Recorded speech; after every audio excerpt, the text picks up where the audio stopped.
Welcome, Laura, and thanks for making the time. Thought I'd start with the recent wildfire that was in the news. The Fort Stanton historical site north of Ruidoso is still largely intact after a fast-moving wildfire called the Camp Fire. Did the state's wildfire crews respond to that fire? And can you just tell me generally how that went?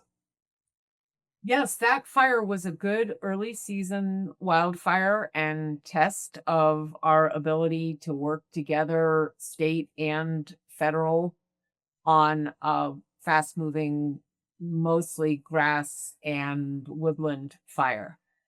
The initial attack effort was primarily led by local first responders and engine crews from our Capitan district, and they did a good job up front. That fire originated on Bureau of Land Management controlled land, and therefore that fire was managed by the BLM on behalf of the interagency fire responders.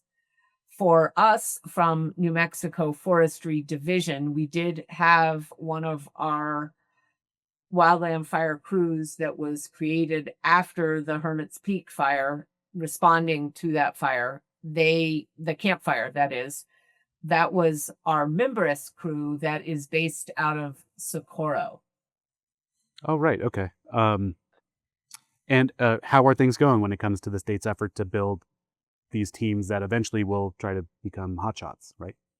We've made incredible progress in 3 years. And the first thing we had to do was create a wildland firefighter job series with the state personnel office. And they did that for us, and they based it on the National Wildfire Coordinating Group standards, which really improved our competitiveness and ability to hire qualified people for the state run crew.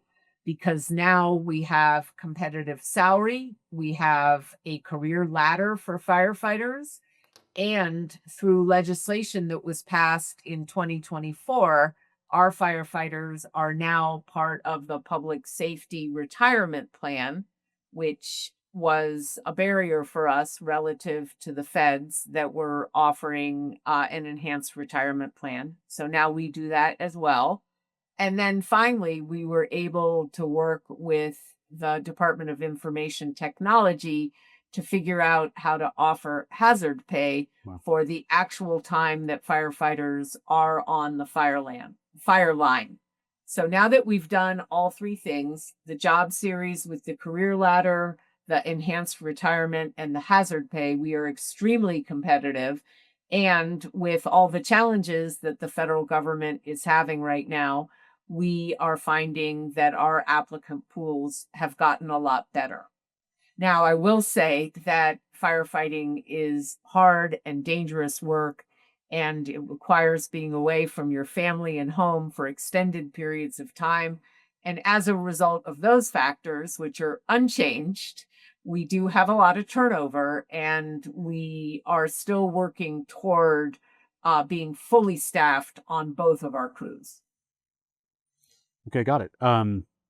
And since that fire is now out of the way, I'm just kind of curious how you're viewing the rest of the fire season in New Mexico. By my count, about 25 local jurisdictions, including counties, tribal land, forest ranger districts, have imposed some level of fire restriction, and the governor last week declared a state of emergency due to drought.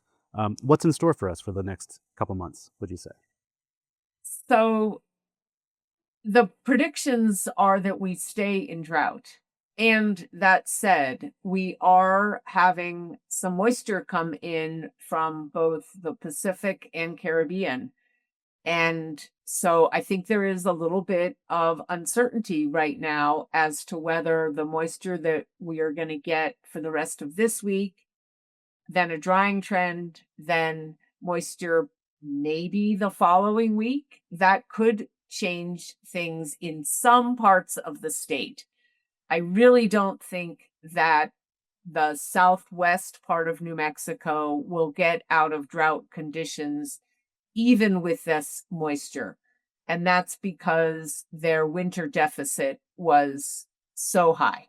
so little snowpack to recharge uh, the mountain soils and mountain streams in the southwest part of New Mexico that we are anticipating that our elevated fire danger will continue there. The rest of the state, especially the eastern part and northern New Mexico, have been getting fair amounts of moisture, including some late season snows before fire season started. And we are seeing green up. Where we have green up, then we will be in a situation of reduced fire danger until those that new green grass and vegetation dries out. Whether that happens depends on the monsoon season. And there have been some years since I've been state forester where we've had some increased moisture in May and June, more than we were expecting. But then the monsoon really failed to materialize or lasted like 2 weeks and then was over. In that kind of a scenario, then we get drying in August and September and a second wave of fire season. And sort of speaking of Southwest New Mexico, we reported this week that Elon Musk's Doge is no longer seeking to cancel the dispatch center, the leases where the dispatch centers are held, including in Silver City and Albuquerque. I just wonder, do you happen to know what it might have taken to keep those centers open, and also what that means, broadly for the state and the federal and all these efforts to keep wildfires small in southwestern New Mexico and elsewhere, that those centers are staying open? I don't have details on the dispatch centers in particular. However, I do think that on a range of administration led proposed changes to wildland firefighting, there's been a lot of discussion and information provided by state and local fire responders. And the drumbeat has been pretty steady. And as our organization and our partner organizations in other states that are state forestry and that represent local fire departments, we have some pretty consistent messaging that is fact-based, and we are seeing that members of Congress and members of the administration are hearing our concerns, because at the end of the day, if wildfire is not managed well, people's lives are on the line. And the administration doesn't want responsibility for making a bunch of mistakes in that arena. So they're listening. Yeah, right. And in fact, recently you've said that you believe, just based on the state volunteer resources that are available, the state teams, and what still remains at the federal level, that resource levels will be adequate at least this season. Do you see any way that federal cuts and chaos that's happening could affect the wildfire response in New Mexico this year at this point? I think we're going to be okay for this year. Yeah. If you look at the trajectory, so January, February, and March, their messaging was, we are going to one fire service and we're going to do that right away. And by the end of April, early May, they had backed off that. And the messaging was, well, if we're going to go to one fire service, we'll do that in 26. Now, the president's budget has come out, both the skinny budget and then last Friday or Thursday, the full budget. And it is really clear that they are wanting to go to one federal fire service. I think that we don't know exactly what that means or what that will look like. And one of our challenges being in the Southwest is that we hit our fire season earlier than the rest of the country.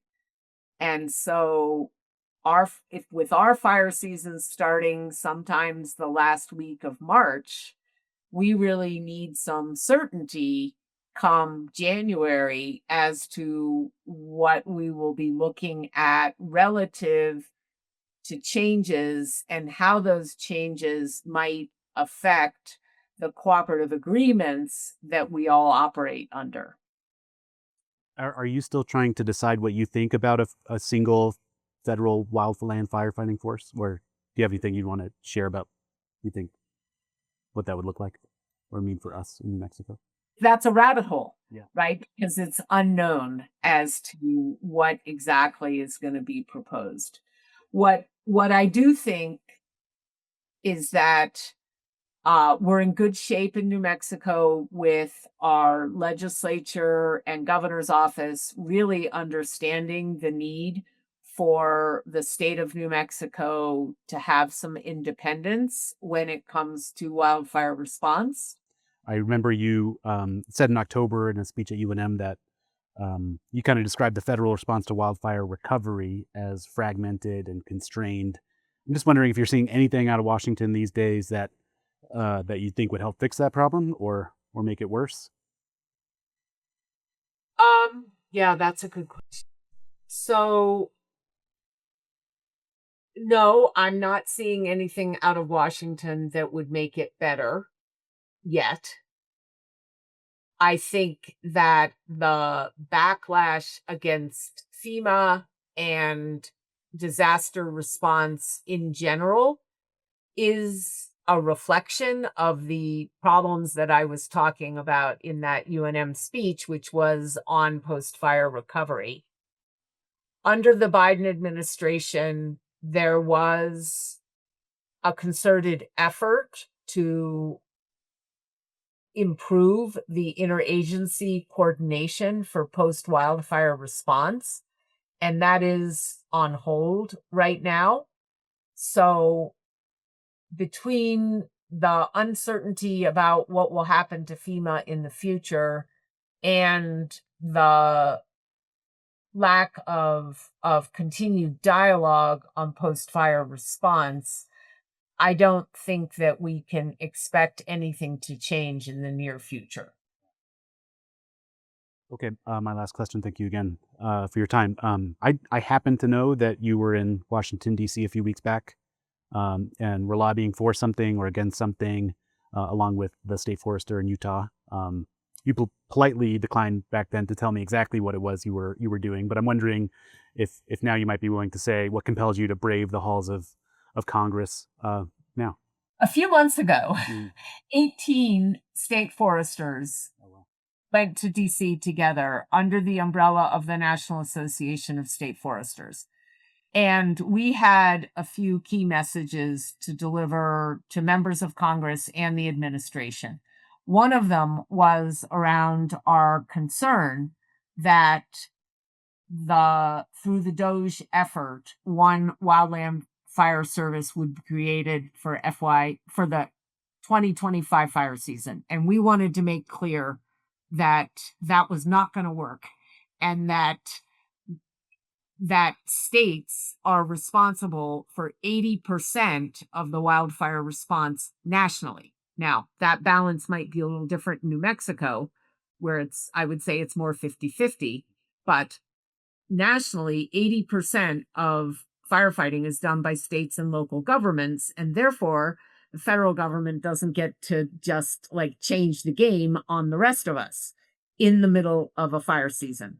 That message was heard, and I really believe that our showing up in a group of 18 state foresters did make a difference in terms of the understanding of the consequences of moving too quickly where wildland fire is concerned.